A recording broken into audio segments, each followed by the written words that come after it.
গ্যাসের ওপর ফুটতে থাকা চায়ের জল চাপিয়ে অঞ্জনা কি যেন ভাবছিল।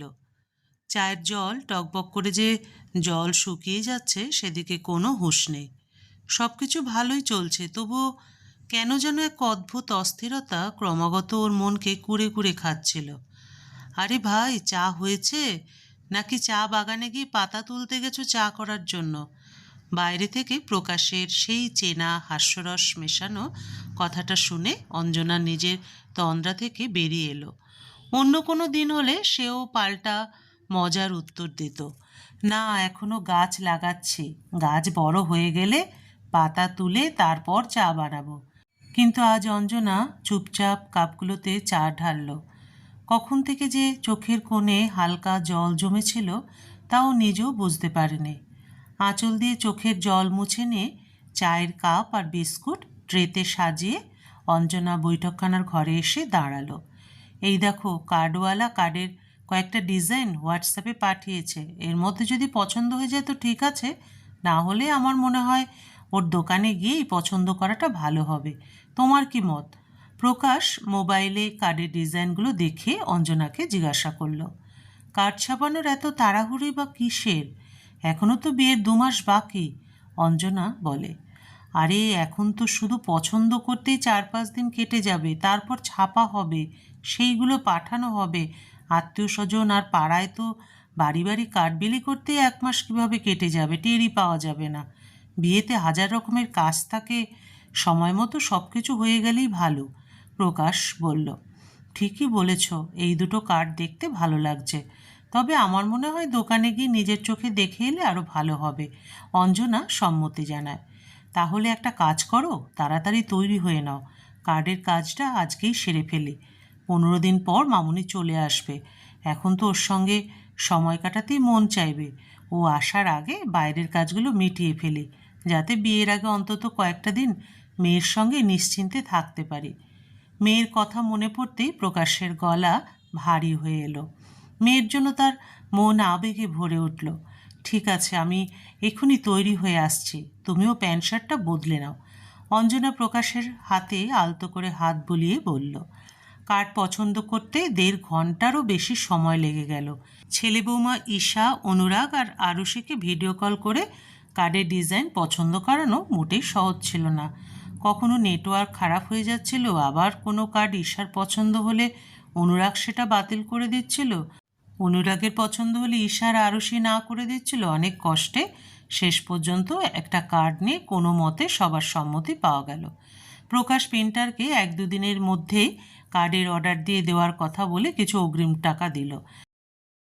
তারপর দুজন সেখান থেকে বেরিয়ে এসে পথে ছোটোখাটো যে জিনিসগুলো মনে পড়ছিল অঞ্জনা সেগুলো কিনে নিচ্ছিল। শেষে কফি হাউসে ফিশ ফ্রাই খেয়ে দুজনে রাত 10:30টায় বাড়ি ফেরে। প্রকাশ লক্ষ্য করছিল অঞ্জনা দিন দিন আরও বিষণ্ণ আর অন্যমনস্ক হয়ে যাচ্ছে। প্রকাশ ভাবছিল মেয়ের বিয়ের কথা ভেবেই হয়তো অঞ্জনা মনমরা হয়ে আছে, কিন্তু পড়াশোনার কারণে ছেলেমেয়েরা 12 ক্লাসের পর আর একসঙ্গে থাকতেই বা কতটা পারে। অনুরাগ তো গ্র্যাজুয়েশনও বাইরে থেকেই করেছিল। আরুষিকে অবশ্য অঞ্জনা বাইরে যেতে দেয়নি, ওকে এখান থেকেই গ্র্যাজুয়েশন করিয়েছিল। কিন্তু এমবিএ করতে আরুষি বেঙ্গালুর চলে গেল এবং সেখানেই চাকরি করতে শুরু করে। অনুরাগ তো আগে থেকেই হায়দ্রাবাদে ছিল। কি হয়েছে অঞ্জনা, এত মনমরা হয়ে আছো কেন? মেয়েকে তো একদিন বিদায় দিতেই হবে। আর আরুষি তো গত 3 বছর ধরেই বেঙ্গালুরুতে আছে। একদিক দিয়ে বলতে গেলে আজকাল পড়াশোনার চাকরির কারণে ছেলেমেয়েরা বিয়ের আগেই বাড়ি ছেড়ে চলে যায়। প্রকাশ অঞ্জনাকে সান্ত্বনা দেওয়ার মতো করে বলে, ঠিকই বলেছ তুমি। অঞ্জনা মৃদু হেসে স্বামীকে আশ্বস্ত করল এবং নিজের মনের অনুভূতিগুলোকে লুকিয়ে রাখে। বলতে পারল না কি ভয় নিয়ে সে মনে মনে লড়াই করছে, আর কোন আতঙ্কটা ওকে ভেতর থেকে কুরে কুরে খাচ্ছে। ছোটোখাটো প্রস্তুতি করতে করতে কিভাবে যে 1 মাস কেটে গেল তা কেউ টেরই পেল না। প্রকাশ ক্যাটারার, হোটেল, হল, অতিথিদের উপহার সব কিছুর ব্যবস্থা করে ফেলেছিল। বাইরে থাকা সব অতিথিদের কার্ড কুরিয়ার করে পাঠিয়ে ফোনও করে দিয়েছিল। আরুষি বাড়ি ফিরে এলে তারা শুধু মেয়ের সঙ্গে নিশ্চিন্তে কিছুটা সময় কাটাতে চেয়েছিল। 1 মাস পর আরুষি বাড়ি ফিরে আসে। ও ওয়ার্ক ফ্রম হোমের অনুমতি নিয়ে এসেছিল আর পরের দিকে 15 দিনের ছুটিও নিয়েছিল। ড্রয়িং রুমের এক কোণে আরুষি নিজের কাজ করার জন্য একটা টেবিল চেয়ার রেখে নিল। আরে মামুনি, তোর ঘরেই তো টেবিল চেয়ার সব আছে, এখানে কাজ করতে তোর অসুবিধা হবে তো? প্রকাশ বললেন। একটু অসুবিধা হবে না বাবা, এখানে বসে কাজ করলে কাজও করব আর তোমাদের দুজনকে সামনে দেখতে পাবো, আরুষি বাবার কাঁধে মাথা রেখে বলে। প্রকাশ মুচকি হেসে মেয়ের মাথায় হাত বুলিয়ে দিলেন। মেয়েরা বাবা মায়ের প্রতি কতটা সংবেদনশীল হয়। সকাল 8:30 নাগাদ চা জলখাবার খেয়ে আরুষি ল্যাপটপ নিয়ে কাজ করতে বসে যেত। প্রকাশ তার সামনের সোফায় বসে চুপচাপ খবরের কাগজে পড়তে থাকতেন। অঞ্জনা সবজি কাটতে এসে সেখানে বসত। তিনজনের মধ্যে হয়তো কোনো কথাবার্তা হতো না, কিন্তু তবুও ওরা একসঙ্গে থাকতো। জলখাবার থেকে শুরু করে দুপুর রাতের খাবার সব কিছুই আরুষের পছন্দ অনুযায়ী তৈরি হতো। মেয়ে বাড়িতে ফিরে আসার পর অঞ্জনার মুখেও যেন সামান্য আনন্দের ছাপ ফুটে উঠতে শুরু করেছিল, কিন্তু যখনই সে একা কোনো কাজ করত তখনই হঠাৎ করে আবার দুশ্চিন্তায় ডুবে যেত। প্রকাশ বুঝতে পারত নিশ্চয়ই এমন কিছু একটা বিষয় আছে যা অঞ্জনাকে মনে মনে কষ্ট দিচ্ছে, কিন্তু জিজ্ঞাসা করলে অঞ্জনা এড়িয়ে যেত, বলতো এমন কোনো ব্যাপারই নেই। শনি রবিবার আরুষির ছুটি থাকে, তাই তিনজনে মিলে শপিং করতে বেরিয়ে পড়ে। গয়না জামা কাপড় কাজের যেন কোনো শেষ ছিল না। মেয়ের বিয়েতে প্রকাশ কোনো খামতি রাখতে চাইছিলেন না। তিনি চাননি আরুষির কোনো ইচ্ছাই অপূর্ণ থেকে যাক। মনে হচ্ছিল নিজের সমস্ত সঞ্চয় যেন তিনি মেয়ের জন্য উজাড় করে দিতে চান। অঞ্জনা আর আরুষি বাধা দিতে গেলে প্রকাশ হেসে বলতেন, আরে তোমরা দুজনে এত চিন্তা করছো কেন? কতটা খরচ করতে হবে সেটা আমি ভালোভাবেই জানি, আমি ততটাই খরচ করব। তোমরা শুধু যেটা পছন্দ হয় সেটা কিনে নাও, টাকার চিন্তা আমার ওপর ছেড়ে দাও। দুদিন যে কিভাবে কেনাকাটা করতে করতে কেটে যেত টেরই পাওয়া যেত না। তবুও কেনাকাটার তালিকা যেন কিছুতেই ছোট হচ্ছিল না। আরুষির শ্বশুরবাড়ি কলকাতাতেই ছিল। পরাগ যখন বিয়ের জন্য ছুটি নিয়ে বাড়ি এলো তখন আরুষির শাশুড়ি ওকে সঙ্গে করে বেনারসি শাড়ি আর গয়না পছন্দ করাতে নিয়ে গেলেন। এরপর বিয়ের বেনারসি আর শাড়ির ব্লাউজ সেলাই করানোর জন্য শুরু হলো আরও ছোটাছুটি। অঞ্জনার শরীর ক্লান্ত হয়ে যেত, কিন্তু তবুও উৎসাহের সঙ্গে সমস্ত কাজ করে যেত। খাবার দাবারের জন্য প্রকাশ জোর করে একজন রাঁধুনিও রেখে দিয়েছিল, কারণ এবার ছেলে বৌমাও আসতে চলেছিল। বিয়ের 15 দিন আগেই দুজনে চলে এলো। বাড়িটা যেন হঠাৎ করে পরিপূর্ণ হয়ে ওঠে। বিয়ের দিন যতই এগিয়ে আসছে অঞ্জনার দুশ্চিন্তা আর দম বন্ধ করা অস্বস্তি ততই বেড়ে চলেছিল। নিজের মনের ভয়টুকু সে কাউকেই বলতে পারছে না। সারা জীবন যে ভয় আর আশঙ্কা ওকে নিজের জন্য তাড়িয়ে বেরিয়েছে, আজ সেই একই ভয় ও নিজের মেয়ের জন্য অনুভব করছিল। অঞ্জনা তখন খুব ছোট, যখন তার বড় পিসির বিয়ে হয়েছিল, কিন্তু তখনও সে সব কিছুই বুঝতো। দাদু তার বড় মেয়ের বিয়ে খুব ধুমধাম করে দিয়েছিলেন। দুই ছেলের পর প্রথম মেয়ে হওয়ায় বড় পিসি ছিলেন দাদুর বিশেষ আদরের। দাদু বিয়েতে জলের মতো টাকা খরচ করেছিলেন, কিন্তু বিয়ের মাত্র কয়েক মাস পর বড় পিসি বাপের বাড়ি ফিরে এসে জানিয়েছিলেন তার স্বামী আর শ্বশুরবাড়ির লোকজন তাকে খুব অত্যাচার করে। তার শরীরে সব সময় নীল নীল কালশিটে দাগ লেগে থাকতো। পিসি সব সময় কাকুতি মিনতি করে বলতেন যেন তাকে আর শ্বশুরবাড়িতে পাঠানো না হয়, কিন্তু দাদু ছোট দুই মেয়ের ভবিষ্যতের কথা মনে করিয়ে দিয়ে পিসিকে আবার শ্বশুরবাড়িতে পাঠিয়ে দিতেন। তোকে যদি বাড়িতে রেখে দিই তাহলে তোর ছোট বোনেদের বিয়েতে কত বাধা আসবে জানিস? আমরা তো বিয়ে দিয়ে তোর প্রতি আমাদের দায়িত্ব পূরণ করে দিয়েছি, এখন তোর ভাগ্য তুই বুঝবি, এখন সেটাই তোর ঘর, তোকে সেখানেই মানিয়ে নিতে হবে। সম্পর্ক তো যে কোনো পরিস্থিতিতেই টিকিয়ে রাখতে হয়। অঞ্জনার সেই কথাগুলো আজও মনে ছিল, আর এই কথা ভেবে সে আজও খুব অবাক হতো যে মেয়েকে বিয়ে দিয়ে দেওয়া পর্যন্তই কি বাবা মায়ের দায়িত্ব? যেন মেয়ের বিয়ে দিয়ে একটা ঋণ শোধ করে হাত ছেড়ে ফেললেই দায়িত্ব শেষ। ঠাকুমা বাবা কাকারা কেউ কিছু বলতে পারতেন না। প্রতিবার বড় পিসিকে বোঝানো হতো, সংসারে ছোটোখাটো ঝগড়াঝাটি তো হয়েই থাকে, তার জন্য কেউ কি আর সংসার ছেড়ে চলে যায়? আজও সেই দিনের কথা মনে পড়লে অঞ্জনা শিউরে উঠত, যেদিন ওর বড় পিসি দাদুর পা জড়িয়ে ধরে কাকুতি মিনতি করে বলেছিলেন, বাবা আমাকে ওখানে পাঠিও না, ওরা আমাকে মেরে ফেলবে, আমি তোমাদের বাড়ির ঝাড়ু পোছা বাসন মাজা সব কাজ করে দেবো, আমাকে একটা কোণে পড়ে থাকতে দাও।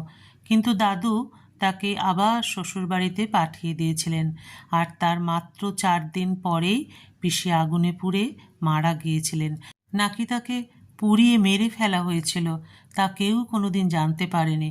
অঞ্জনার শিশু মনে এই ঘটনার গভীর প্রভাব পড়েছিল। বিয়ের পর কেন মেয়েদের জন্য বাবার বাড়ির দরজা বন্ধ হয়ে যায়? সে কি শুধু অতিথির মতো 4 দিনের জন্য বাপের বাড়িতে এসে আবার চলে গেলেই ভালো মেয়ে হয়ে থাকে? তার জন্য কি বাবার বাড়িতে ফিরে আসার দরজাগুলো সবসময় বন্ধ থাকে? অঞ্জনার যখন বিয়ে হয়েছিল তখন বছরের পর বছর ও এই ভয়েই বেঁচেছিল, যদি শ্বশুরবাড়িতে ওর সঙ্গে খারাপ ব্যবহার করা হয় তাহলে ও কোথায় যাবে?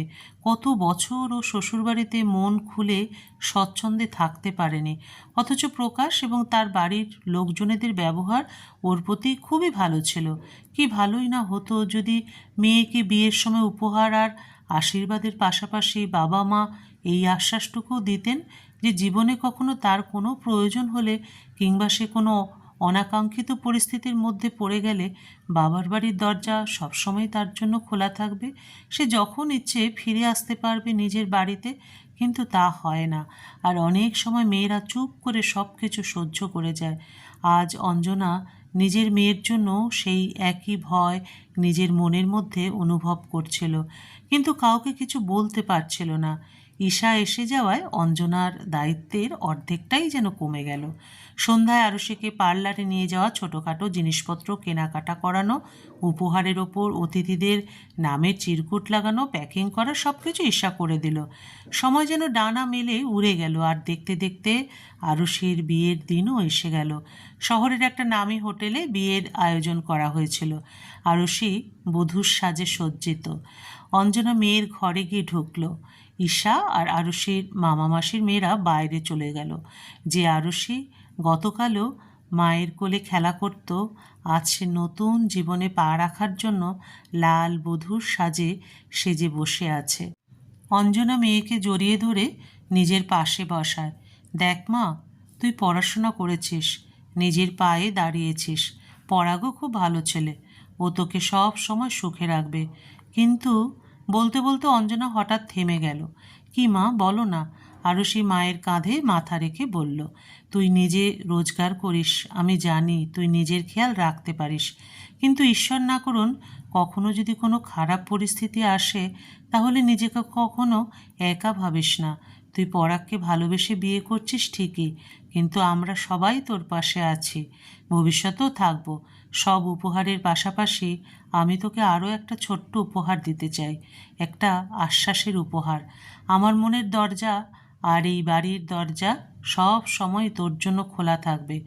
অঞ্জনা চোখের জলে ভরা কণ্ঠে বলে, কারণ সম্পর্কের চেয়েও জীবন অনেক বেশি গুরুত্বপূর্ণ। এটা মোটেও ছোট কোনো উপহার নয় মা, বরং যে কোনো মেয়ের জন্য এটাই সবচেয়ে বড় উপহার। তুমি জানো না তোমার এই উপহার, এই আশ্বাস আমাকে কতটা আত্মবিশ্বাসী আর নিশ্চিন্ত করে দিল। এখন আমি জানি আমার অন্তত একটা বাড়ি সবসময় থাকবে। থ্যাংক ইউ মা, আমাকে আজ জীবনের সবচেয়ে বড় উপহারটা দেওয়ার জন্য। Thank you so much. Arushi মায়ের কাঁধে মাথা রেখে মাকে জড়িয়ে ধরে। আর মা, আমি কখনো যদি অনুরাগের সঙ্গে আমার ঝগড়া হয় তখন? ঈশা কখন যে ঘরের মধ্যে এসে দাঁড়িয়েছিল কেউ টেরই পায়নি। আরে, তুইও তো আমার বউমা নস, তুই আমার মেয়ে, তোর জন্যও আমার বাড়ির দরজা আর মনের দরজা সব সময় খোলা থাকবে। অঞ্জনা হেসে ঈশাকেও নিজের বাহুডোরে টেনে নিল। আর আরুষি, মায়ের মতো আমারও মনের দরজা আর বাড়ির দরজাও সবসময় তোমার জন্য খোলা থাকবে, ঈশা বলে। তিনজনের চোখেই জল ছিল, তবে সেই জল ছিল বিশ্বাস, ভালোবাসা আর আশ্বাসের, আনন্দের জল। এই আনন্দের চেয়ে একে অপরের জন্য তাদের মনের একটি দরজা চিরকাল খোলা থাকবে। গল্পের সমাপ্তি এখানেই।